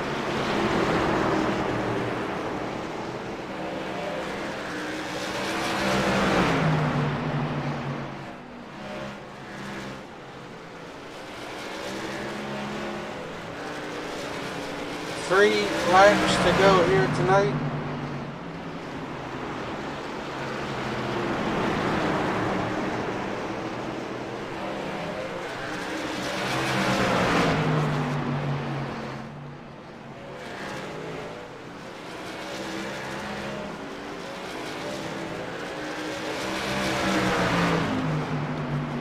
Philip Bridgman all over the back tailgate of Chris Schaefer, trying to find a way by that 23 machine for that 4th spot.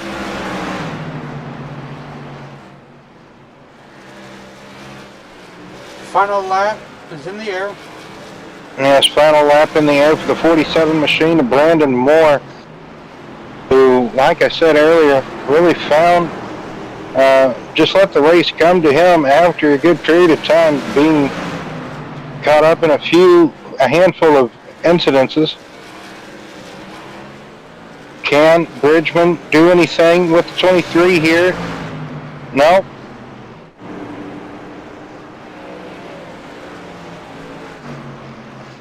So checkered flag goes to Brandon Moore in the 47 machine. Mark Berry in 2nd in the 9. Dave Berry in the 56 and 3rd. Chris Schaefer, 4th position. Philip Bridgman in 5th. George Rincon, 6th. Josh Small in 7th. Corey Dare in 8th. Robert Amaro, 9th. Berger in 10th. J.D. O'Brien, 11th. Michael Day in 12th. And Joe Stay rounds out the running order in 13th. So... what a wild run here tonight, Will, by all these guys. It finally did get done, but it was a very handful of exciting races tonight. A very exciting. You've seen a lot of action from all sides of the track. That's one thing I couldn't say. So we'll go ahead. Yes. Go ahead. I'm just going to say the restarts were really racing. You love to see that. It was mainly just driver mistakes, and it's very easy to do here at North Wilkesboro. Cautions breed cautions. Sometimes, that's going to happen. And going to be that type of race. And just got to let it play out after a period of time. And eventually, like what happened with Brandon Moore, the race just kind of fell to him. He does normally show really good pace at short tracks. He's just really able to keep that momentum up that you need. So Brandon Moore walks away with a win here. So looks like Dave Barry. We're going to get to talk to Dave Barry. He finished third, final step of the podium. So Dave, got a copy. Yeah, hey guys. Hey, so good to talk to you again here at the end of the race. Talked to you a bit earlier. You and Mark there just kind of sat on the front row. You tried to finish 1-2, but didn't get that way at the end of the race, unfortunately. Had a pesky Brandon Moore to deal with at the end of this thing. But what more, Dave, did you need? Maybe a late race caution, a new set of tires, or maybe just better drive off in the long run or something? What were you struggling with, Dave? Well, we'd had so many cautions early. I just anticipated another caution, so I ran harder than I should have and just burnt the tires off of it. I believe that my tires, that last run, was down in the 50s. So, Brandon just wore us out trying to get by, and I just wore my tires out trying to keep him behind me.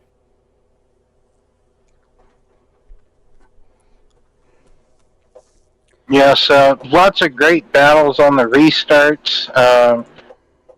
Really, what we saw this evening, really just driver mistakes, not really too many, nonsensical things, really. So, really, after most of the mistakes were out of the way, we did see some green flag running before this final stretch here. And then, like I said, we did get this final stretch going. Dave, what was all your thoughts of the race? Give us your thoughts of this evening, if you don't mind. Well, the racing itself was really good. I mean, you had the low lane, you had the middle lane. It seems like sometimes you could run both and be fast, but on a restart for the first 5 laps, it was just lights out fast on the middle groove. So, but there was good racing all the way around. It didn't matter if you were in the back, middle, front. There was just great racing. Yeah, it looked a load of fun out there. Brian, where are we next week? We head to Charlotte. All right, Charlotte. So the 1.5 miles. Kind of typically, normally, it can be hard to pass it there at Charlotte. You can sometimes, get that high groove to come in, but normally it's a 1-groove track.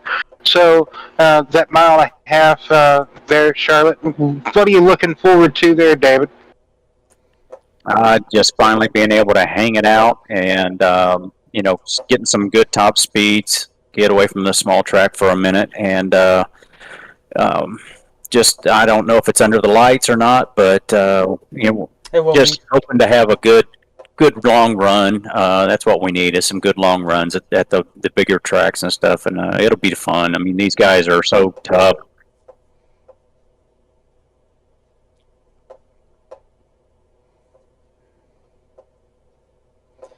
Yes, sir. And I want to say congratulations on last week. I do believe you did win. Well, I don't know if it was you or your brother. No, I think it was you. Yeah. No. Mark took Darlington. Okay. Yep, he passed me with about 5 or 6 to go. Week. And all the good stuff happens when I don't get to see it. Yeah. Yeah, that was another great race. But yeah, I got loose, and Mark took advantage of it, and I just couldn't run him back down. And I heard it was caution free. Please keep giving me a lot of long images to put in my mind. Just awesome. Doing the pit stops and everything was just amazing. So, when you can go Darlington caution free, that's pretty amazing. Well, David, is there any shout outs you like to give? Any thanks? All that good jazz. And I might be making a mistake. Was it last week Darlington or was it Dover? Last week was Darlington. Okay, I think I'm getting Xfinity mixed up. Okay, so it could have been Dover. Who knows? I know. It's been a long week for us all, I'm sure. So, yeah, just looking forward to next week. Just want to congratulate Brandon on a great run. There was a lot of racing throughout. I hate that me and Richard got together. I want to go back and review that myself. I just hate having contact with anybody. So I hate that it basically ended his night and everything. So my apologies to him if that was on me. If it is, I won't even show up next week if it's on me. So, it's just I don't like racing that way. Just I like hard racing, but not pounding off each other. So, I mean, at least start from the pit lane or something. yeah, I'll do something. I mean, I am not that kind of racer. So, but congratulations to Mark getting a top 5 again, and very good day is just having a good day. Yes, a very good day. Yes, sir. All right, sir. We're looking forward to see you at Charlotte. Maybe you guys, you and your brother, and maybe Michael. I know he was doing pretty good. Maybe we can get him up there in the top 5 at Charlotte, and hopefully give him some great points. And maybe you guys can walk out in a great race next week. That sounds good. I would take that. Yes. All right, sir. Nice seeing you out there. And well, thanks for you guys on the broadcast and BNR Racing, and just thank you again for having me. It's fun being here. And not a problem. We're an honor to have you and your brother and everybody else here too. So that's much appreciated by you guys as the drivers. Gives me and Will something to do on Tuesdays, because Will likes doing this. So we try to keep ourselves entertained here. But best of luck to you next week, and we'll chat soon. Okay, thanks, guys. No problem. Next up, the brother to Dave, Mark Berry. We can congratulate him on last week's win. Mark, you got a copy? Yes. Anyway, I like to say, since I missed it, I had family obligations. Congratulations on your win last week. That's the one and foremost. Fortunately, I wasn't here to capture that. I heard it was a great race. You guys went caution-free. So that's always a blessing, especially for Darlington, because we know how Darlington can be rough. Hopefully, Thursday, you guys can do the same thing, which would be amazing. But anyway, Will, the floor is yours. Yes. Appreciate it. Yes. Congratulations, Mark, on the win last week. Like Brian said, we wasn't here to cover it. But yeah, what were you struggling with there in the later towards the end of that run? Looked like a bit of drive off. Maybe if you had another caution or something, what more possibly could you have needed to get the win, possibly go back-to-back this evening? Yeah, I kind of thought we was going to have one more caution, so I kind of stayed out on the caution. So they had fresher tires than I did, so I was just definitely battling, being loose off, not having to drive off the corners that I needed.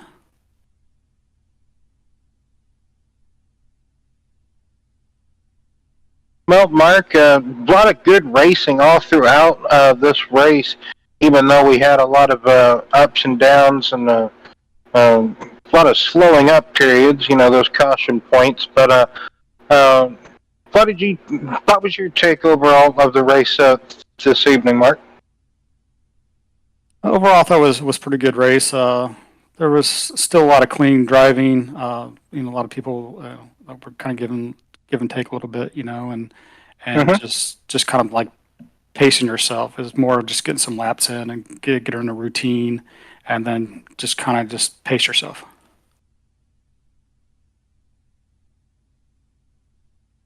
Well, Mark, next week is Charlotte Motor Speedway. What are you looking forward to, possibly, or what are you kind of dreading going in next week to Charlotte?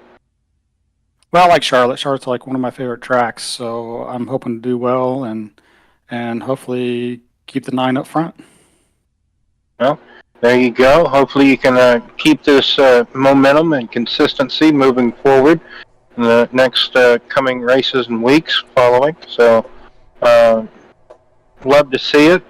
And any shout outs or anything else you'd like to add about tonight's race, Mark? I just want to, say thanks to the admins and stuff. They put on, a good event for us, and we appreciate what they do. Yes, sir, and we appreciate you guys all being here and putting the show on for us to broadcast up here in the booth. Once again, thank you for coming out, and looking forward to see what carry that momentum over to Charlotte. So, best of luck to you. All right, thank you guys. No problem. Last but not least, Mr. Brandon Moore. Well, it's been quite a long time since we talked to this fellow here. Mr. Brandon. What's going on? What's up? Hey, Brandon, it's been a few weeks. How you doing? I'm doing all right. Yourself? Sounds like you're in a nice, spacious room. I'm all right. So, yeah, coming up here this evening, racing in the BNR Truck Series here at North Wilkesboro. You were kind of in the wars this evening. You were just kind of getting beaten, battered in every which direction for the most part, it seemed like. But other than that, pretty good race this evening, I thought. What was your take on it, Brent? Overall, it was some really good racing, but yeah, there through the most of the race, I couldn't really buy a break. I saved the car multiple times, and then got into one guy and I had to use a fast repair, and then once we was able to get up front, we was able to stay up front towards the end, and a lot of hard racing up there with the berries up there. Everybody did really good job up front, battling back and forth. So it was a fun time, especially once we was able to keep it green.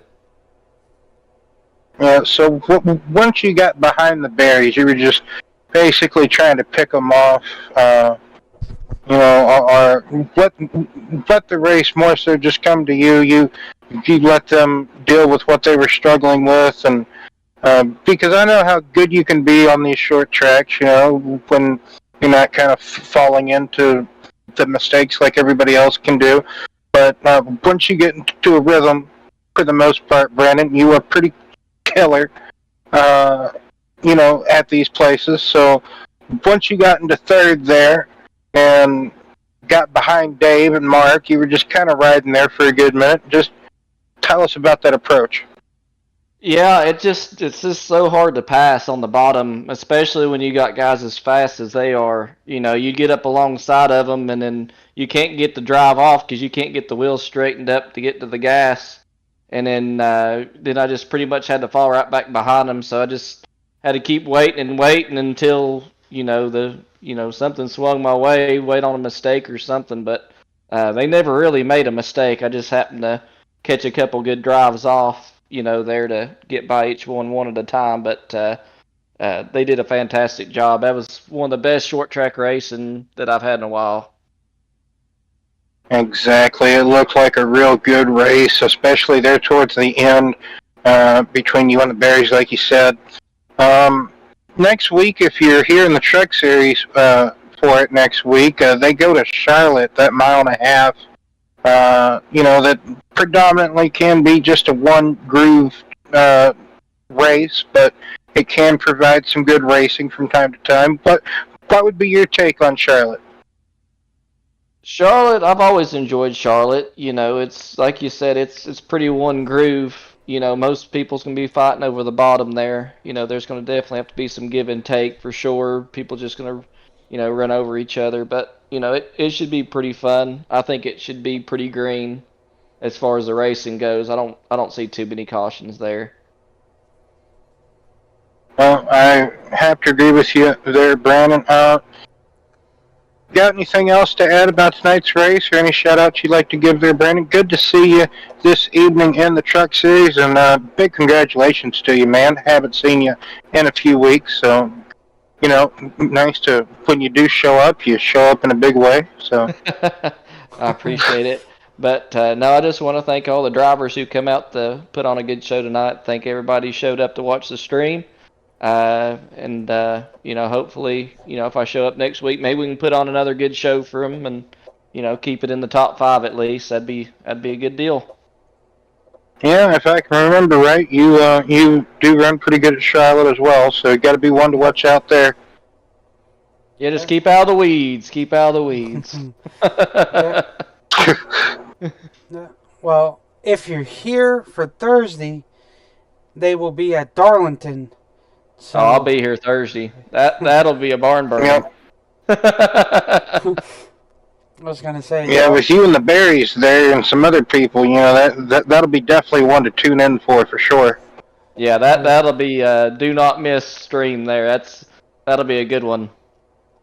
Yes, sir. Well, once again, me, Will, appreciate everybody coming out. You too. Always great to have you back. I know we did a couple of races together yesterday. That was a lot of fun. Oh, yeah. It's always good to have you out here. I enjoy calling the show. I'm sure Will does too. Because you can finesse through traffic pretty darn well than others. But anyway, congratulations on the win. Go celebrate it. Go crack open a few cold ones and enjoy that. Oh, I got a few downstairs. We're going to get us at least one. Well, there you go. Hey, anything that counts, right?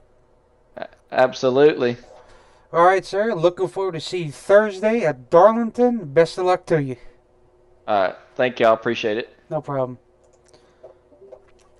Well, Will, as we close out tonight, I would say overall an exciting race. A lot of beating and banging, a lot of slide jobs gone wrong, a lot of hard charging into the corners, misjudging, a lot of contact throughout the whole night.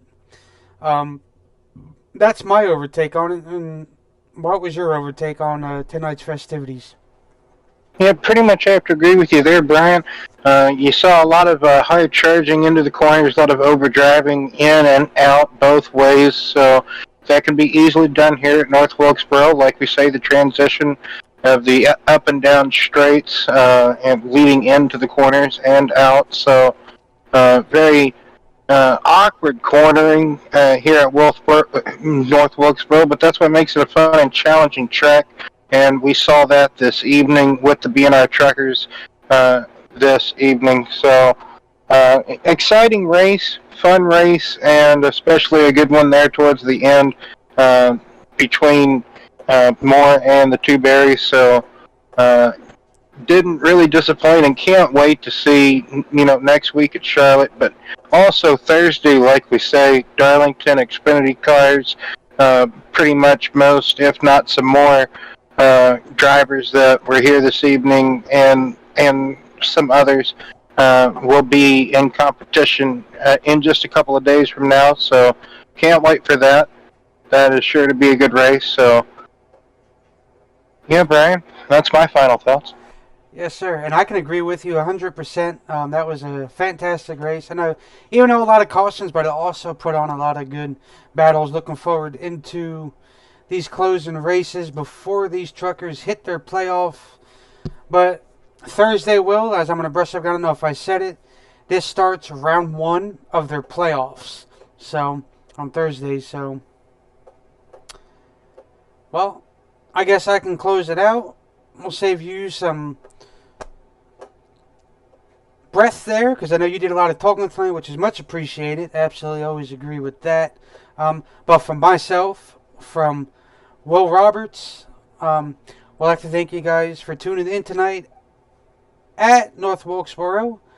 And once again, we can't thank you guys enough for being here, giving the support to me and Will. We appreciate it very, very much. Will's knowledge of every track, every week, that's something new we did, because he is the NASCAR specialist and any type of motorsport specialist. Will knows it all. He knows the knowledge. He knows everybody will win, which is awesome help to everybody that like to know and catch up on the knowledge today of NASCAR. But Will, once again, thank you very much for all that, and everything that you do is much appreciated. And we will see you guys Thursday, same channel, same time, but different track. It'll be Darlington. So for myself, Will, we want to thank you, and you guys have yourself a great night.